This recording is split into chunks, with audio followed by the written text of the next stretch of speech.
بسم اللہ الرحمن الرحیم۔ السلام علیکم ناظرین، میں اویس الرحمن آپ کے ساتھ مخاطب ہوں۔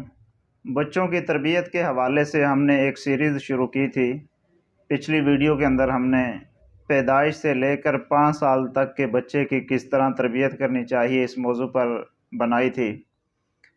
آج ہم بات کریں گے کہ 5 سے 10 سال کا جو عرصہ ہے بچے کا، اس دورانیے میں ہم بچے کی کس طرح سے تربیت کریں، کن کن چیزوں کا خیال رکھیں، کیونکہ 5 سے 10 سال کا جو عرصہ ہے اس میں بچہ جسمانی طور پر پروان چڑھنے کے ساتھ ساتھ ذہنی طور پر بھی پروان چڑھتا ہے اور چیزوں کو سیکھنے اور سمجھنے کی کوشش کرتا ہے۔ تو اس عرصے میں والدین کے لیے ضروری ہے کہ وہ چند ایک باتوں کا خیال رکھیں تاکہ بچہ ٹھیک طرح سے سیکھے اور معاشرے کا ایک اچھا شہری بن سکے اور اس سے بڑھ کر وہ اللہ کی رضا حاصل کر لے۔ سب سے پہلی چیز کہ بچے کا عقیدہ ٹھیک کریں، اور بچے کا عقیدہ اسی وقت ہی ٹھیک ہوگا جب والدین کا عقیدہ ٹھیک ہوگا۔ بچے کو آپ 5 سال کے بعد یہ سکھانا شروع کر دیں کہ ہمارا خالق، ہمارا مالک، ہمارا پروردگار، ہمیں روزی دینے والا، رزق دینے والا، اگر کوئی پریشانی آ جائے تو اس پریشانی سے نکالنے والی جو ذات ہے وہ صرف ایک اللہ تعالیٰ کی ذات ہے۔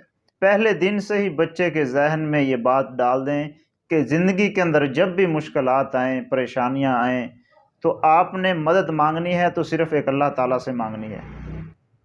بچوں کو ایک ٹھیک اسلامی عقیدہ دیں جو سب سے زیادہ ضروری ہے۔ بچوں کی جسمانی غذا سے زیادہ بچوں کے عقیدے کا ٹھیک ہونا ضروری ہے۔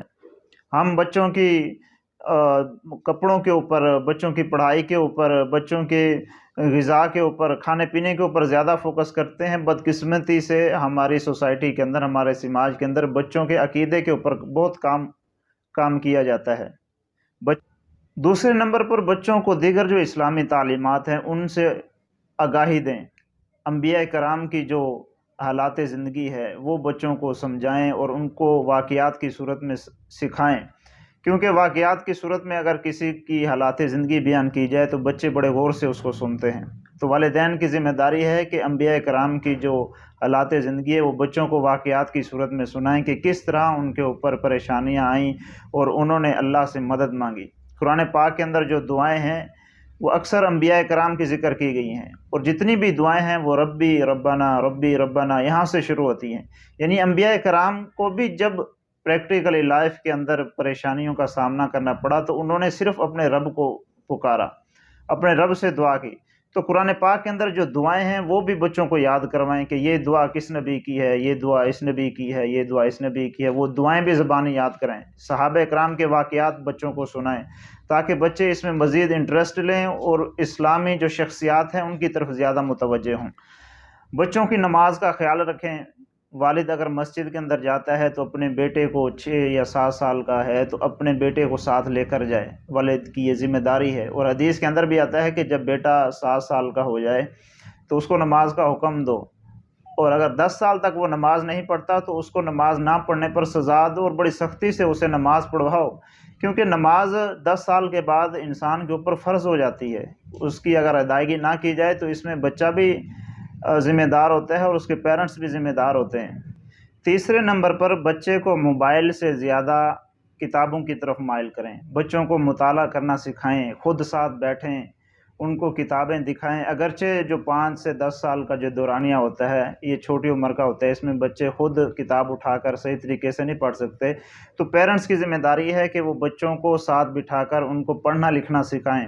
ہمارے ہاں المیہ یہ ہے کہ بچوں کو کتابوں سے زیادہ موبائل کے ساتھ اٹیچ کر دیا گیا ہے، تو بچے سارا دن موبائل پہ لگے رہتے ہیں، اس میں کارٹون دیکھتے ہیں یا دیگر جو بھی ایکٹیویٹی کرتے ہیں، تو موبائل بچوں کے لیے نقصان دہ ہے۔ آپ بچوں کو بکس کی طرف مائل کریں اور اس پر فوکس کرائیں تاکہ بچے پڑھنا لکھنا سیکھیں، سماج کے اندر ایک اچھی شخصیت بنیں۔ چوتھے نمبر پر والد کی یہ ذمہ داری ہے کہ جہاں پر بھی کسی اچھی شخصیت کے پاس جاتا ہے تو اپنے بچوں کو ساتھ لے کر جائے اور اچھی شخصیت سے ان کی ملاقات کرائے۔ جو علمی شخصیات ہوتی ہیں ان کے پاس اپنے بیٹے کو لے جائے تاکہ ان کے ساتھ بچہ بیٹھے اور سیکھنے کی کوشش کرے، اور بچے کو بری صحبت سے بچا کر رکھیں۔ اگر ابتدا سے ہی بچوں کو اچھے دوست میسر نہیں آتے تو پھر انسان ساری زندگی کے لیے ایک غلط ڈائریکشن پر چل پڑتا ہے، جس طرف اس کو دوست لے کر جاتے ہیں اسی طرف جاتا ہے، اس میں یہ نہیں دیکھتا کہ میرے لیے اس میں فائدہ ہے یا نقصان ہے۔